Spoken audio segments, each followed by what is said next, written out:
కాంగ్రెస్ కార్యకర్తలపై కేంద్ర మంత్రి కిషన్ రెడ్డి అసహనాన్ని వ్యక్తం చేశారు. బీజేపీ కార్యాలయంపై దాడిని తాను తీవ్రంగా ఖండిస్తున్నానని ఆయన అన్నారు. కాంగ్రెస్ కార్యకర్తలు తమ కార్యాలయంపై దాడి చేస్తుంటే పోలీసులు ప్రేక్షక పాత్ర పోషించారని ఆయన మండిపడ్డారు. తాము కూడా కాంగ్రెస్ పార్టీ చేసినట్లు ఎదురుదాడి చేస్తే రాష్ట్రంలో శాంతి భద్రతలు లోపిస్తాయని హెచ్చరించారు.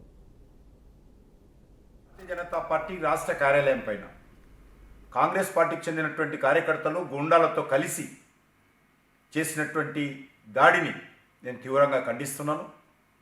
పోలీసులను వెంట తీసుకొనిచ్చి బీజేపీ ఆఫీసు మెయిన్ గేట్ వరకు వచ్చి అక్కడ ఉన్నటువంటి కార్యకర్తలను కర్రలతో రాళ్లతో దాడులు చేయడం, బీజేపీ ఆఫీస్ పైన రాళ్ళు వేయడం, ఇది పోలీసులు ప్రేక్షక పాత్ర పోషించారు. నేను ఈ సందర్భంగా హైదరాబాద్ పోలీస్ కమిషనర్ను అడుగుతా ఉన్నాను, మీ పోలీసులు ఈ రకంగా వివరించడం ఎంతవరకు సమంజసమని అడుగుతా ఉన్నాను.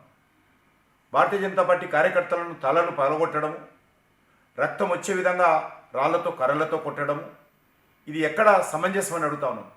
భారతీయ జనతా పార్టీ తలుచుకుంటే కాంగ్రెస్ పార్టీ కార్యకర్తలు రోడ్ల మీద తిరగలేరనే విషయాన్ని ఈ సందర్భంగా హెచ్చరిస్తా ఉన్నాను. కాంగ్రెస్ పార్టీ ఇంతవరకు ఇంకా వాళ్ళకు బుద్ధి రాలేదు. దేశంలో ఉన్నది 3 రాష్ట్రాల్లోనే. ఆ 3 రాష్ట్రాల్లో కూడా ఎలక్షన్స్ అయితే 3 రాష్ట్రాల్లో కాంగ్రెస్ ఓడిపోయే పరిస్థితి ఉన్నది. రోజు రోజుకు కనుమరుగవుతున్నటువంటి కాంగ్రెస్ పార్టీ పూర్తిగా నిరాశ నిస్పృహలతో ఈ రకంగా భౌతిక దాడులు చేయడం ఏతున్నదో ఎట్టి పరిస్థితుల్లో ప్రజలు క్షమించారని సందర్భంగా మనవి చేస్తున్నాను. భారతీయ జనతా పార్టీ కార్యకర్తల మీదనో కార్యాలయం మీద దాడులు చేసినంత మాత్రాన మేము కాంగ్రెస్ పార్టీ యొక్క అవినీతి కుంభకోణాలను, కాంగ్రెస్ పార్టీ యొక్క ఇచ్చినటువంటి హామీలను ఎట్టి పరిస్థితుల్లో మేము ఆగే ప్రసక్తి లేదు. మీరు ఇచ్చినటువంటి గ్యారంటీల వైఫల్యం పైన ఖచ్చితంగా ప్రజల మధ్యకి వెళ్తాము. మీరు ఎంత దాడులు చేసుకున్నా కూడా వెనుకడుగు వేసే పరిస్థితి లేదు.